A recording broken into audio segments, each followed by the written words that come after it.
In the name of God, the most gracious, the most merciful. Peace be upon you. Welcome to another session of From the Desk of Ghamidi. The chain of discussion on the 23 objection continues. Those objections that are generally raised regarding the thoughts of Ghamidi Sahab. Today is the 55th episode of that series, and the topic of discussion is Janat Ki Hor.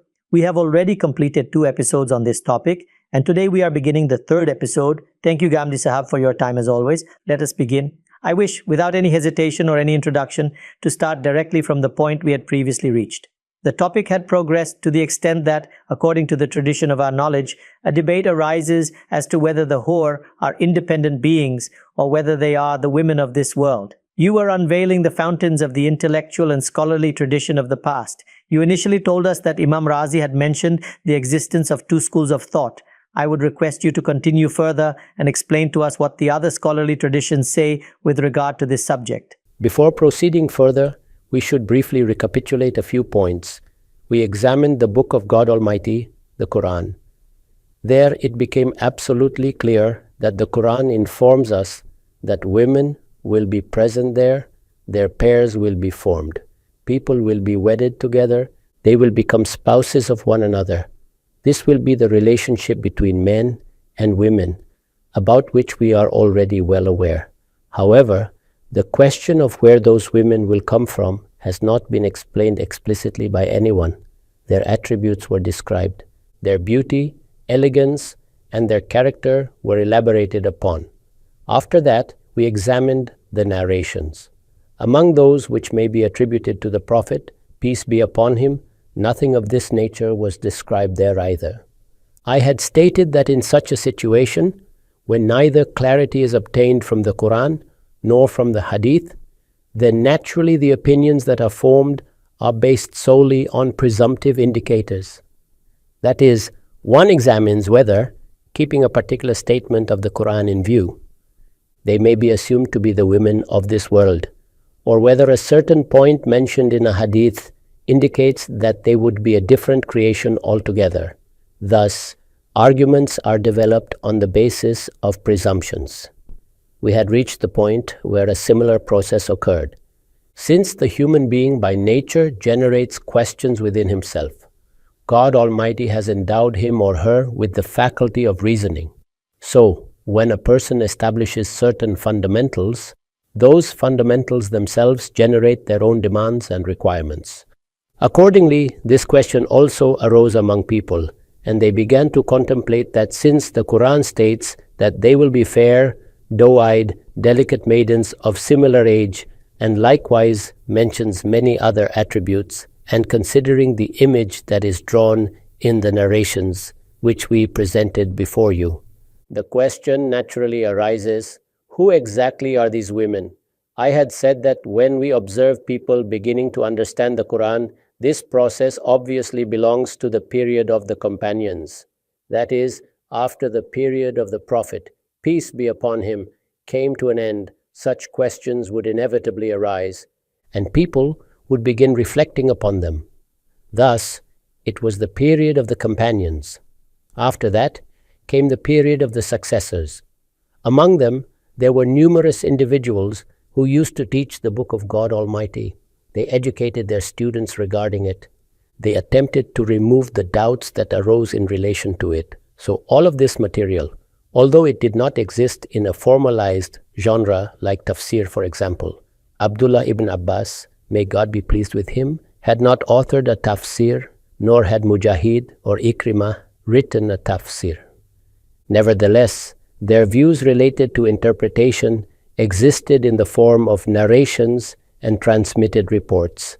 This has been stated by the scholars among us.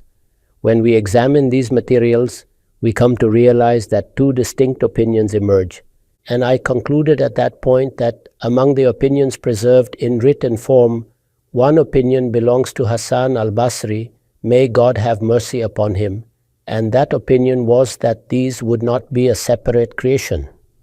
They would not be created independently. They would not simply be brought into existence there. Rather, they would be the women of this world. God Almighty would remove all of their defects. They may have departed this world in old age or in a frail condition, which is possible. However, God Almighty would restore them as youthful, fair, doe-eyed beings.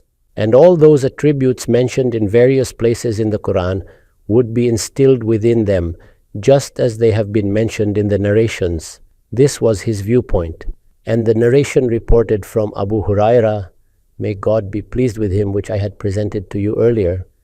And I also clarified that the status of these narrations is not the subject of our discussion. I am not constructing an argument based upon them. My objective is that the entire academic corpus comes into view. That is, it becomes known that at such and such places in the Book of God Almighty, the Quran, such statements have been made. In this manner, the matter is mentioned. The meaning of the verse is such. This is the background and this is the context. These matters also involve narrations. Which narrations conform to the standards of authenticity? According to the criteria established by the Hadith scholars, do they meet the standards of soundness, whether they are 2 or 3 in number, and what exactly has been stated within them? In the same way, we have now entered the phase of intellectual history. Naturally, we must begin from this point. Thus, in this manner, the 2 opinions emerged. Now, if you reflect for a moment, what should occur in later periods? That is, these are the 2 opinions that scholars have been presenting in various forms. When I study the history of that era and then consult the various works of tafsir and focus on the differing views of the scholars, it becomes quite evident that gradually the opinion gained prominence that these are in fact a distinct creation which will be created there. That is, this opinion became the dominant one. As a result, the term hur, as I previously mentioned, after Shah Abdul Qadir, began to be used among us to denote a separate creation. The same development occurred within the Arabic language as well. The same also occurred in Persian. Thus, when one uses the word hur today, it implies those women who will be in paradise. And the initial impression one forms while reading books in the Arabic language is that they will be created there. Hence, this opinion acquired general acceptance.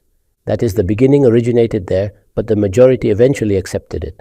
Alongside this, a second question also continued to exist. And that second question was that the women of this world, naturally, whether elderly women, young girls or others, they too will be resurrected. Among them, selection will also be made for paradise. So what then will be their status? In this manner, both this view and that view continued as parallel positions within our intellectual tradition. When they remained parallel within our body of knowledge, what follows from that? One undertakes tafsir, because these are the matters that inevitably come under discussion. As I had mentioned earlier, and also explained in the previous session, since this is a topic of the Quran, what the compilers of hadith state regarding the hadith, and what the exegetes write regarding the verses. From these sources, we discern how scholarly knowledge has understood the matter. This understanding emerges. When it emerges, and we proceed further, we learn that certain narrations associated with the Prophet, peace be upon him, are also cited within the exegetical literature. Similarly, if something is available from the transmitted reports of the companions, that too begins to be narrated by scholars. And both of these perspectives continue to be reflected in different contexts. These matters have been mentioned in 4 different contexts within the Quran. If you examine some of these places, you may feel that these scholars also held the view that these women would be created there for the first time. However, when we investigate the various contexts and observe the discussions that unfold as we proceed, certain other aspects begin to emerge, to which I now wish to draw your attention. Where do these aspects become apparent? First and foremost, they become apparent in Surah Al-Waqi'ah. What is the reason for this? The reason is that when you read the descriptions in different places, at some places it is stated that they will lower their gaze. At other places, it is stated that they will be loving and alluring. At some places, it is stated that they will be of the same age. At other places, it is stated that they will be doe-eyed. Similarly, the word al-hur appears, meaning fair maidens. This stylistic pattern appears in many places in the Quran. However, when we arrive at Surah Al-Waqi'ah, God Almighty states, Inna ansha'nahunna insha'an faja'alnahunna abkaran. That is, this verse appears here. We have already read this verse and we have also translated it. I have also explained what the Quran is stating in this context. Now reflect for a moment upon this verse. It is stated here that indeed we have created them in a new creation and made them virgins. These are the very words of the Quran. This is its straightforward translation. At this point, the debate begins as to what the Quran is indicating about the hur or the women there. That is, at this juncture, in a certain sense, it has been indicated how they will be created. When this point has been indicated here, this becomes the juncture at which various topics for discussion emerge. Observe here, when the Quran states in Surah Al-Waqi'ah, Inna ansha'nahunna insha'an faja'alnahunna abkaran uruban atraban. These are the words of the Quran. Now the question arises, what do people say about it? How do they explain it? That is, what does it actually imply? When it is said, indeed, we have produced them in a new creation, making them virgins, what does this signify? So if we proceed sequentially, as I had introduced earlier, we must refer to the representative tafsir within our tradition, which is generally followed and copied by the majority of scholars. Thus, first of all, we will refer to Tafsir al-Tabari. We are familiar with the general method of Tabari. He cites narrations. Whatever was said about the Quran in his time, whatever came to his knowledge, and whatever statements had been made before him, whether someone had written a treatise or delivered a lesson, or whether a student transmitted the opinion of his teacher, all such material was gathered by him. Therefore, the narrations were accumulated. So when he reaches this verse, the verse of Surah Al-Waqi'ah, which I have presented, you should know that this discussion begins from verse 35. The words are, Inna ansha'nahunna insha'an faja'alnahunna abkaran uruban atraban li ashabil yamin. That is, indeed, we have produced them in a new creation, making them virgins. And this phrase, making them virgins, naturally gives rise to questions. What exactly is being stated here? So Tabari quotes narrations regarding this matter. He does so in his own characteristic manner. I have said earlier that one methodology is that of the hadith scholars. When they quote a particular narration, they examine its chain of transmission, they investigate who the narrators are, they examine the chronological continuity, they scrutinize all such matters. Only after that do they accept a narration or ratify its attribution to the Prophet, peace be upon him. However, this is not the methodology generally followed by the exegetes or preachers. That is, the focus of the preacher is to cite narrations for the purposes of persuasion and admonition. Whatever they come across, they often narrate it, and frequently unreliable material also enters at this stage. If you observe in contemporary times, among those engaged in tablighi activities, when they recount stories and anecdotes, they do not concern themselves with whether a narration is fabricated, weak, or otherwise unreliable. And generally, the approach of many exegetes has also been similar. That is, they call it a narration of tafsir. And it is regarding such narrations of tafsir that Imam Ahmad ibn Hanbal commented that these are essentially baseless. Ordinarily, people narrate stories in tafsir, malahim, and maghazi literature. Thus, the methodology of the exegetes has largely remained the same. So what happens here? While explaining this verse, what is Imam Tabari doing? He is introducing narrations. These narrations are attributed to the Prophet, peace be upon him, which we call marfu narrations. Yes, marfu narrations. But clearly, according to the methodology of the hadith scholars, these narrations do not fully meet the standards required to be declared sound. nor do they even consistently reach the level of good, the level of Hasan hadith. That is, the complete chain of transmission is not sound. The chain of transmission is mentioned, but objections exist within it. At some points, a narrator is unknown. At other points, there is a break in the chain. Elsewhere, a narrator may be accused of fabrication. All such issues that hadith scholars typically examine are found here. However, these exegetes do not concern themselves with such issues. Therefore, I considered it necessary to issue a caution here because these narrations will come under discussion, and you will notice that among them, some narrations are such that they entirely support the viewpoints I have already mentioned as reported by scholars.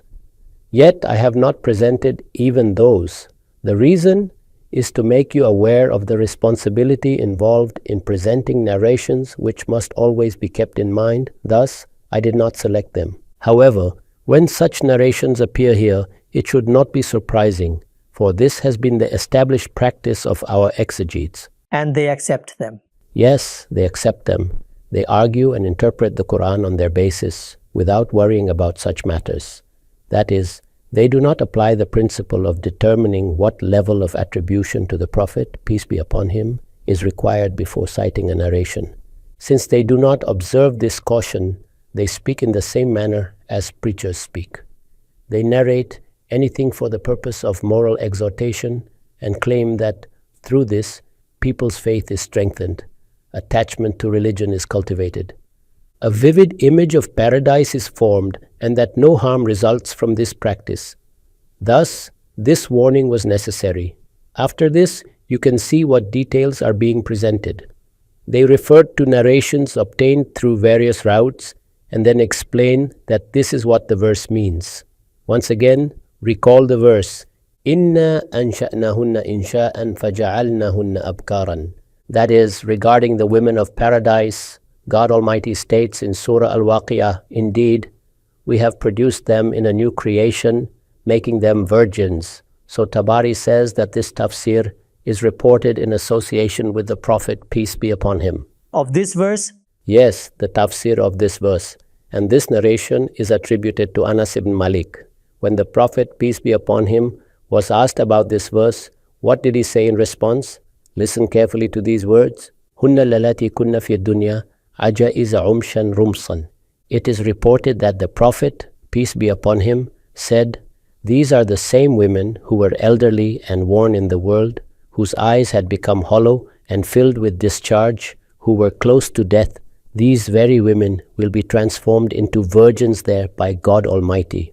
The verse through which arguments are generally made, on the basis of which it is claimed that perhaps a permanent creation exists in paradise. When the Prophet was asked about that very verse, he stated that it refers to the women of this world. That is precisely what I am saying. I am reading the words before you.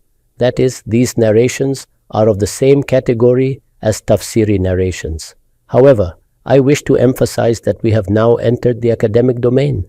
That is, whenever this question arose after the Prophet, peace be upon him, its clarification was not present in the Quran nor explicitly found in the narrations. When the question arose, where will these women come from? Two opinions emerged. One was the opinion of Hasan al-Basri, may God have mercy upon him. The second was the opinion attributed to Abu Huraira, may God be pleased with him. If this attribution is correct, if the transmitted reports are reliable, then the roots of the discussion are established from this point. So the difference became clear. Yes, the difference emerged, and this is how it should have happened. That is, the thinking ought to have proceeded within this framework. As I have said, when the situation is such that neither clarification exists in the Quran nor in the Hadith, then opinions are formed on the basis of presumptive indicators. So when people began forming opinions, there is one place in the Quran where Inna ansha'nahunna insha'an faja'alnahunna abkaran appears to suggest that the Quran is indicating something. What will be its nature? It appears so, but it cannot be said that complete clarification is provided.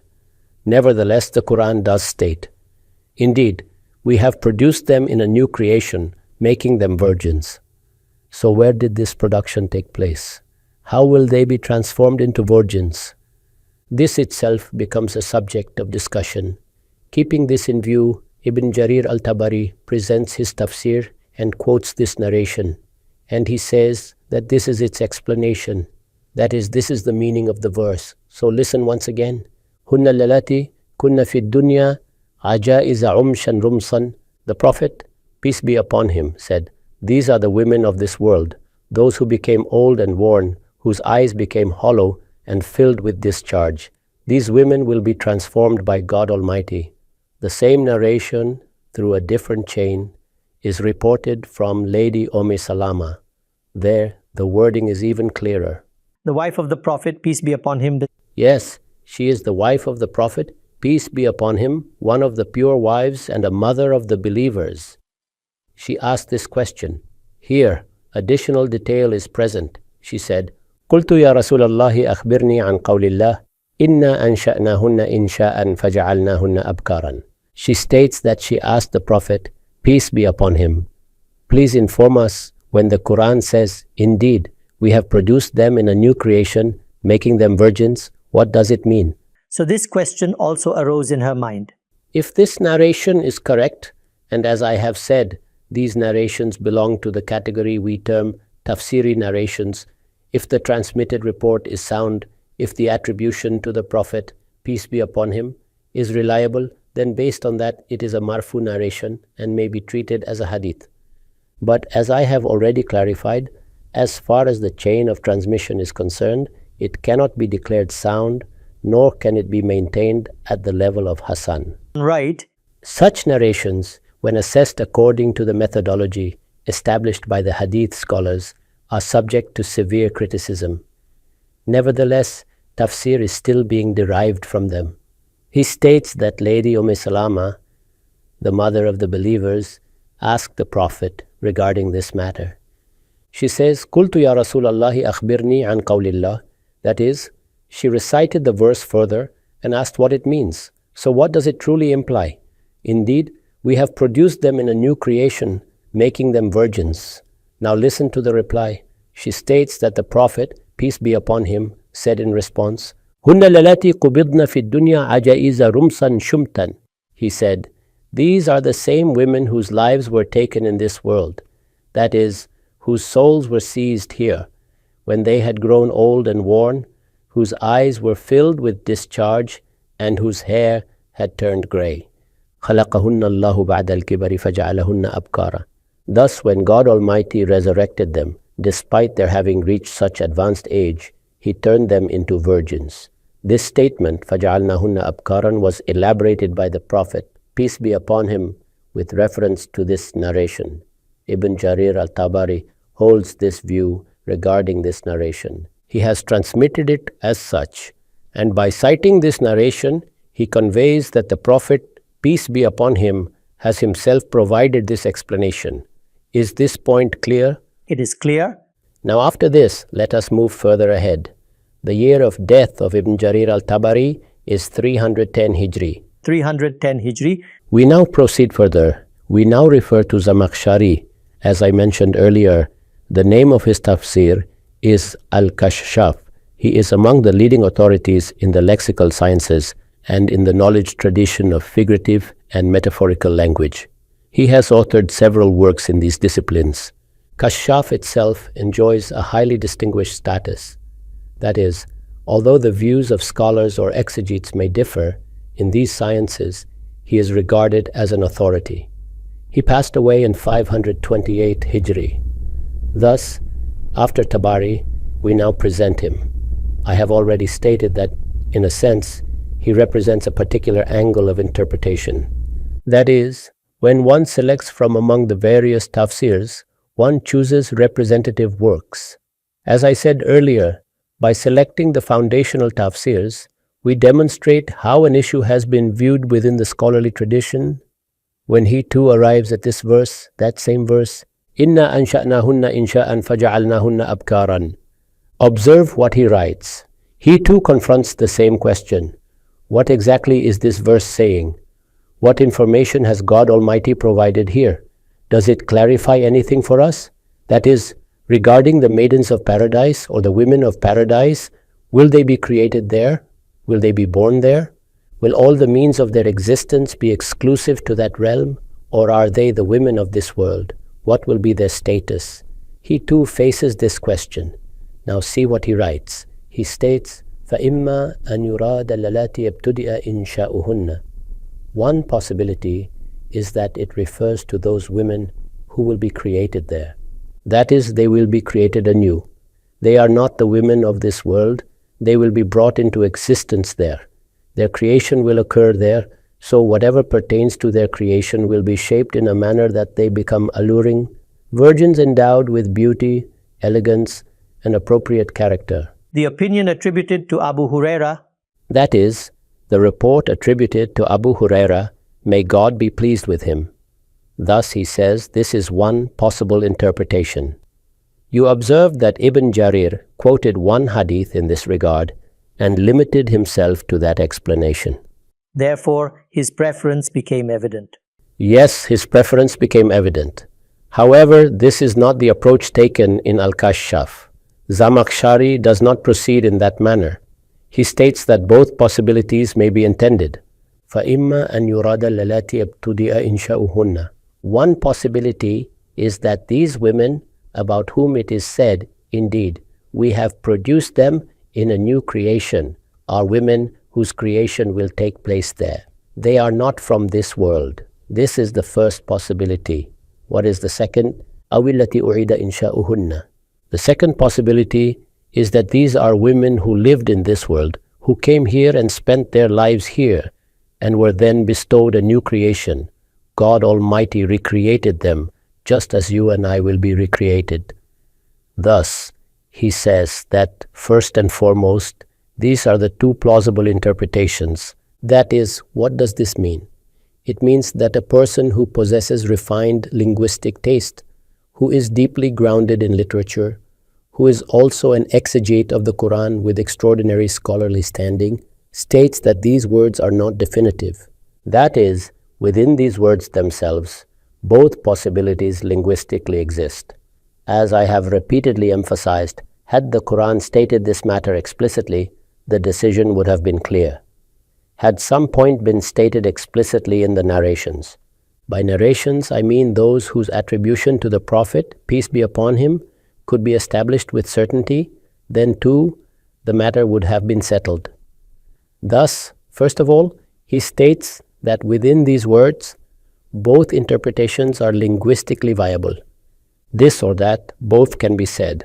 That is, it may be said that these women will be created there, and it may also be said that they are women from this world, the daughters of Adam, peace be upon him, who were born here, and whom God Almighty will resurrect, recreating them in the same manner as he will recreate you, me, and every one of us.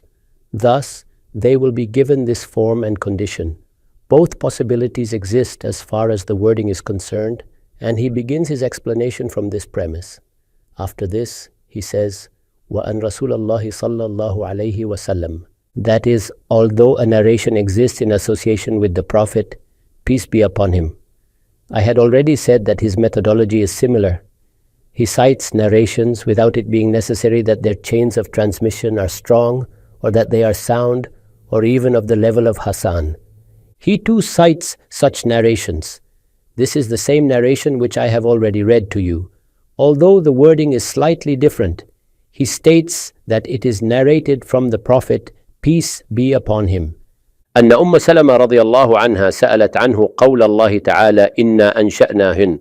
That Lady Salama, the mother of the believers, the wife of the Prophet, peace be upon him, asked the Prophet, peace be upon him, regarding this verse. That is, it is the same matter as Ibn Jarir transmitted, as though this narration is elaborating the Quranic verse. We encounter a narration that presents the viewpoint of the Prophet, or, in other words, as though the exegesis of the Prophet, peace be upon him, has reached us. I have already said that this is a separate discussion, whether this transmission is authentic and whether its attribution to the Prophet should be accepted. That is a separate issue. Here I am presenting our academic perspective.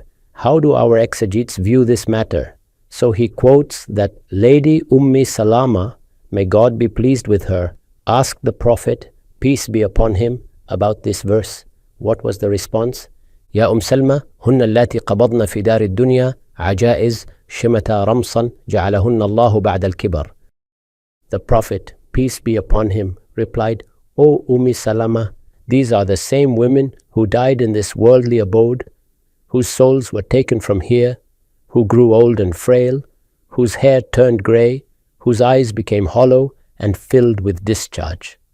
When they reached such old age, God Almighty resurrected them from this world and turned them into virgins, endowing them with doe-like eyes and all the other attributes. The same narration, with slightly different wording, has been presented by Zamakhshari. Through this, he clarified that, as far as the wording of the verse is concerned, both possibilities remain valid. That is, if you read the words, Inna ansha'nahunna insha'an faja'alnahunna abkaran. Both interpretations are linguistically possible. The wording is not decisive. Since this narration exists, it indicates that the women mentioned in the Quran are women from this world, whom God Almighty will transform into fair, doe-eyed, virgin maidens. Right. This was Zamakhshari. Having discussed Zamakhshari, we now proceed to Imam Razi. Imam Razi passed away in 604 Hijri. These are Hijri dates. We know that he is among the most renowned scholars, among the towering exegetes. His tafsir is counted among the foundational works. I had mentioned earlier that if one wishes to examine discussions in theology, or summaries of narrations, or issues concerning speech and knowledge, and wishes to see them presented lucidly, he is among the most accomplished writers. He paraphrases masterfully. Even if we attempt to state the positions of others, we would not comprehend them as clearly as we do through the writings of Imam Razi. He is among the most eminent figures. As I stated earlier, both Zamakhshari and Razi have become symbolic authorities in tafsir. Neither Razi nor the author of Al-Kashaf can be surpassed. Now observe that he too addresses this verse. Inna ansha'nahunna insha. Yes, the same verse is under discussion. As I have repeatedly emphasized, whatever narrations we have heard so far, and whatever verses have come under consideration, the attributes and characteristics have already been described there. Zamakhshari draws attention to the fact that this is precisely the place where the question arises and where some guidance may be derived. However, as far as the wording of the verse itself is concerned, it is not decisive. It is not explicit. Exactly. That is what he states. When he says, wa imma yurad, either this or that, it becomes clear that at the level of language, the verse does not definitively settle the matter. Now narrations enter the discussion. Yes, sir.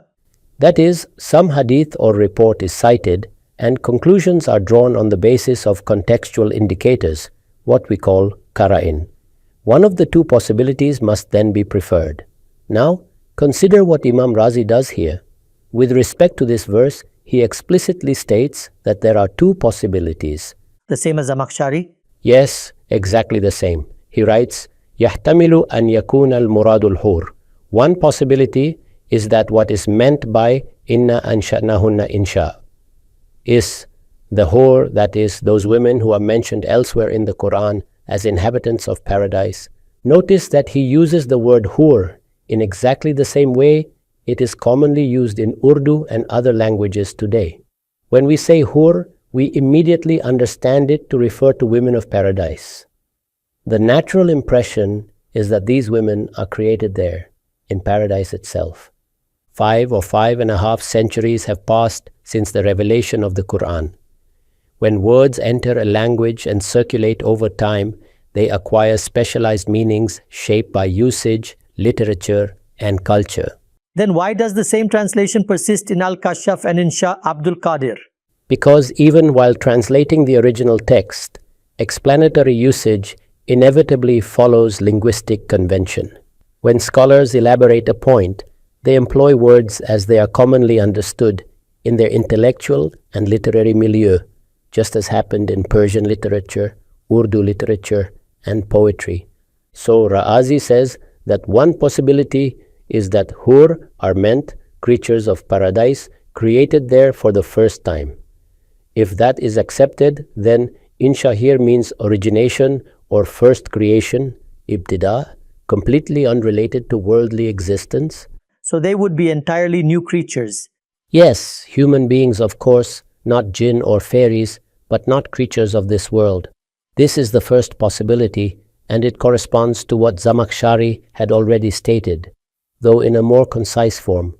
The second possibility, Ra'azi says, is وَيَحْتَمِلُ أَنْ يَكُونَ الْمُرَادُ بَنَاتُ آدَمَ. That is, the verse may refer to the daughters of Adam, women who lived in this world and then departed from it. In this case, Insha does not mean first creation, but rather recreation. Here, Insha would mean revivification after death, what we call in Arabic, Ihya'u ba'd al-mawti. When they are resurrected and brought back to life, that renewed existence is what the verse refers to. So Razi establishes that linguistically, both possibilities exist. Zamakhshari stated this briefly. Ra'azi elaborates it in greater detail. Either these women are created in paradise for the first time, or they are women of this world who are resurrected and transformed just as all human beings will be. But Razi does not stop here. He notes that the verse does not end with Inna ansha'nahunna insha. It continues with Faja'alnahunna abkaran, and we made them virgins. Razi argues that this second clause inclines the meaning toward the second possibility. That they are daughters of Adam. Yes, he states explicitly that Faja'alnahunna abkaran supports the second interpretation. Why? Because if insha meant first creation, ibtida, then virginity would be self-evident. There would be no need to specify it. Since they are newly created, they would necessarily be virgins. Exactly. If they are created for the first time, virginity requires no clarification. There would be no ambiguity, no need for further explanation. But since God explicitly states, we made them virgins, it suggests that these women previously had another state. Thus Razi concludes that Insha here refers to the revival and transformation of women who had lived worldly lives. He further explains, Saynaj'aluhunna abkaran wa in kunna tayyibatin. That is, God will make them virgins even though they had husbands in worldly life. That is a very important point. Indeed. Although they had lived with husbands, experienced marriage, and died in that state, when God resurrects and recreates them, He transforms them into virgins. This, Razi argues, is precisely why the clarification فَجَعَلْنَاهُنَّ أَبْكَارًا is necessary. So this was Imam Razi. In this way, he clearly states his preference. That is, his argument is not founded on narration. Rather, he argues on the basis of the wording itself, specifically the phrase فَجَعَلْنَاهُنَّ أَبْكَارًا. So here we see an argument grounded in language. He maintains that, based on the wording alone, it can be said with confidence that God Almighty has clarified that these women are in fact women of this world. This, then, is the position of Imam Razi. Now, after this, let us turn to Ibn Kathir. I have mentioned earlier that Ibn Kathir is, in many respects, a summarized and refined continuation of Ibn Jarir al-Tabari. Ibn Jarir had compiled an enormous body of narrations, quoting reports of all kinds, athar alongside other material. Ibn Kathir, however, practices tafsir bil mathur. He relies heavily on narrations, and for this reason, he is widely regarded as highly reliable and authoritative. He occupies a distinguished position among the exegetes. He was also a student of Ibn Taymiyyah, which further underscores his stature. Being a renowned muhadith, he scrutinizes narrations carefully and comments on their chains and credibility. His tanqih, his critical evaluation, is not limited only to accepting sahih or hasan narrations. Rather, he examines the chains of transmission and provides judgments about them. Now look at what he writes concerning the same verse of Surah Al-Waqi'ah, Inna ansha'nahunna insha'. He explains it by saying, أي أعدناهن في النشأة الأخرى بعدما كنا عجائز رمسا. That is, the meaning of Inna ansha'nahunna insha, is that God will recreate them in the second creation, Nash'at al-Ukhra, after they had become old and frail in this world.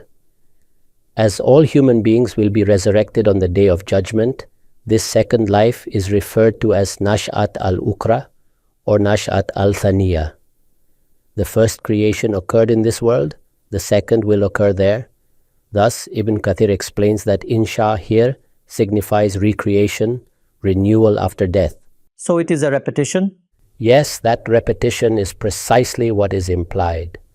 After they had aged, become old, and departed from this world, after their eyes had clouded and their hair had turned grey, God Almighty will transform them there. This is what Ibn Kathir understands from Inna ansha'nahunna insha. He further explains, Sirna abkaran uruban.